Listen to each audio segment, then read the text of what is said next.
اس سناٹے میں ایک نئی مخلوق کی آمد کی تیاری تھی، ایک ایسی مخلوق جو مٹی سے نہیں بلکہ آگ سے بننے والی تھی، ایک ایسی مخلوق جو ہمیں نظر نہیں آتی لیکن وہ ہمیں دیکھ سکتی ہے، وہ مخلوق جو انسانوں سے ہزاروں سال پہلے اس زمین کی حکمران بنائی گئی۔ یہ کون تھے؟ یہ جنات تھے۔ یہ کہانی کتنی پرانی ہے؟ تاریخ سے بھی پرانی، تب جب صرف خاموشی تھی۔ یہاں تو زندگی کا کوئی نشان نہیں، ابھی نہیں، لیکن یہ زیادہ در نہیں رہے گا۔ یہ زمین اپنے پہلے بادشاہوں کا انتظار کر رہی ہے۔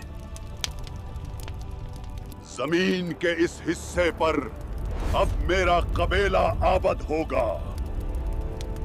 حد میں رہو، ورنہ وہ جنگ ہوگی جو آسمان نے بھی نہیں دیکھی۔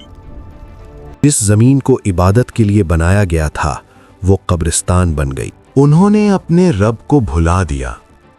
کبھی تنہائی میں بیٹھ کر آپ نے سوچا ہے اس کائنات کی عمر کتنی ہے؟ ہم انسان، میں اور آپ اور ہمارے آباء و اجداد، ہم اس زمین پر کب سے آباد ہیں؟ تاریخ کی کتابیں کھولیں تو چند ہزار سال کا حساب ملتا ہے۔ سائنس کی دنیا میں جائیں تو وہ لاکھوں اور کروڑوں سالوں کی بات کرتے ہیں۔ لیکن ایک سچ وہ ہے جو ان سب سے اوپر ہے، اور وہ ہے میرے اور آپ کے رب کا سچ۔ اللہ رب العزت قرآن پاک میں فرماتا ہے کہ انسان پر ایک وقت ایسا بھی گزرا ہے جب وہ کوئی قابل ذکر چیز نہیں تھا، یعنی ایک وقت ایسا تھا جب اس زمین پر ہمارا نام و نشان تک نہیں تھا، نہ کوئی شہر تھا، نہ کوئی عمارت، نہ کوئی ٹیکنالوجی، اور نہ ہی حضرت آدم علیہ السلام کا وجود۔ تو پھر سوال یہ پیدا ہوتا ہے کہ جب ہم نہیں تھے تو یہاں کون تھا؟ کیا یہ زمین ویران تھی؟ کیا یہ جنگل، یہ سمندر، یہ پہاڑ صرف خاموشی کا مسکن تھے؟ نہیں، اللہ کی کوئی بھی تخلیق بلا وجہ نہیں ہوتی۔ آئیے وقت کے پہیے کو ذرا پیچھے گھماتے ہیں، بہت پیچھے، حضرت آدم علیہ السلام کی تخلیق سے بھی ہزاروں بلکہ شاید لاکھوں سال پیچھے۔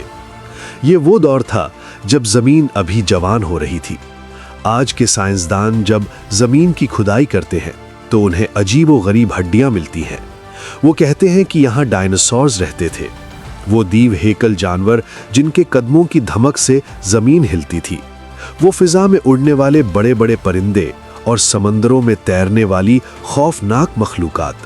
ہم بطور مسلمان اس کا انکار نہیں کرتے، کیونکہ قرآن ہمیں بتاتا ہے کہ اللہ وہ سب کچھ پیدا کرتا ہے جو تم نہیں جانتے۔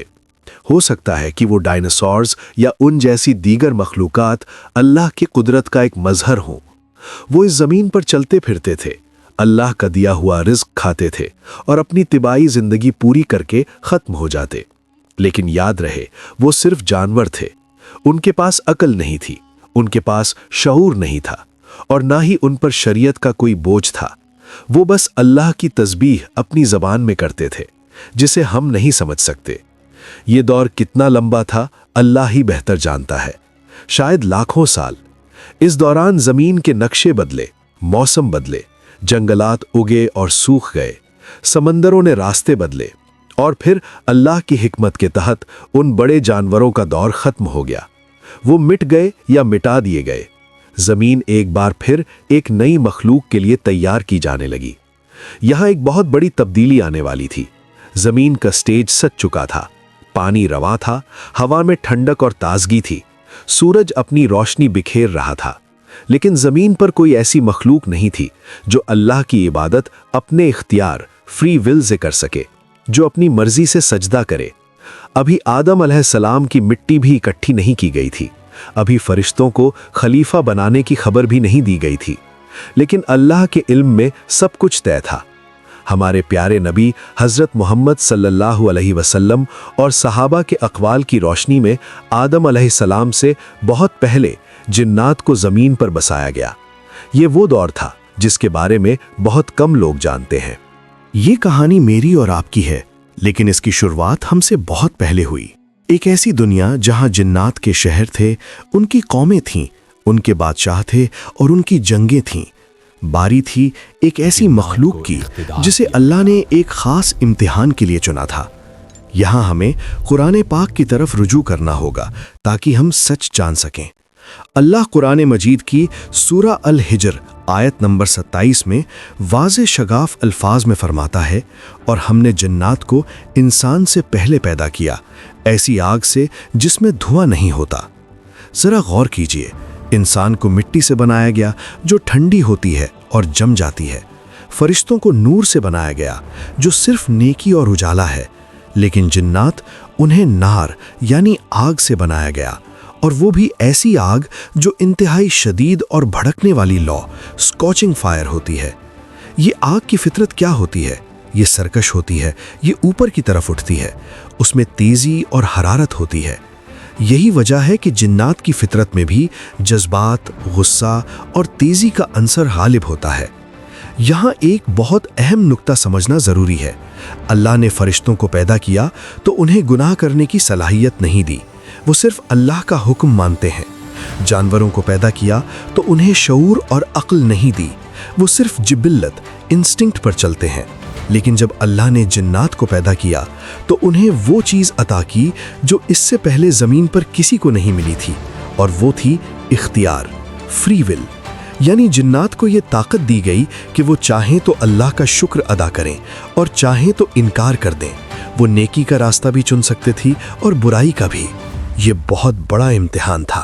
وہ سرداری میری ہے، یہ وہ سوچ تھی جس نے آہستہ آہستہ اس آگ کی مخلوق کے اندر حسد اور لالچ کے بیج بونے شروع کیے۔ کچھ اسلامی مورخین نے لکھا ہے کہ جنات نے زمین پر بڑے بڑے شہر تعمیر کیے۔ وہ سمندروں کے کناروں اور پہاڑوں کے دامن میں اپنی بستیاں بساتے تھے، کیونکہ ان کے پاس وہ طاقتیں تھیں جو ہمارے پاس نہیں، جیسے تیزی سے اڑنا اور بھاری چیزیں اٹھانا۔ اس لیے ان کی تعمیرات اور ان کا نظام بہت مختلف تھا۔ حضرت سلیمان علیہ السلام کے دور میں جنات کی تعمیرات کا ذکر قرآن میں ملتا ہے کہ وہ کیسے بڑے بڑے محلات اور دیگیں بناتے تھے۔ اس سے اندازہ لگایا جا سکتا ہے کہ آدم علیہ السلام سے پہلے بھی ان کے پاس ہنر موجود تھا۔ شروعات میں سب ٹھیک رہا، انہوں نے اللہ کی عبادت بھی کی اور زمین کے وسائل بھی استعمال کیے، لیکن پھر وہی ہوا جو اختیار ملنے کے بعد اکثر ہوتا ہے، طاقت کا نشہ۔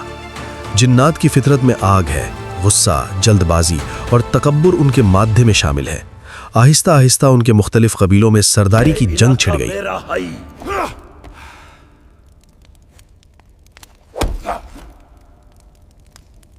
ایک قبیلہ دوسرے پر برتری حاصل کرنا چاہتا تھا، میں بڑا ہوں تم چھوٹے ہو، کہ اس سوج نے زمین کے امن کو آگ لگا دی۔ یہ وہ وقت تھا جب زمین نے پہلی بار گناہ دیکھا۔ اس سے پہلے زمین پر صرف اللہ کی حمد و ثنا ہوتی تھی، لیکن اب زمین پر ظلم شروع ہو چکا تھا۔ قرآن کریم میں جب اللہ فرشتوں سے فرماتا ہے کہ میں زمین پر خلیفہ انسان بنانے والا ہوں، تو فرشتوں نے ایک سوال کیا تھا۔ وہ سوال بہت اہم ہے۔ انہوں نے کہا تھا کہ اے اللہ، کیا تو وہاں اسے پیدا کرے گا جو وہاں فساد پھیلائے گا اور خون بہائے گا؟ سوچنے کی بات یہ ہے کہ فرشتوں کو کیسے پتا تھا کہ انسان خون بہائے گا؟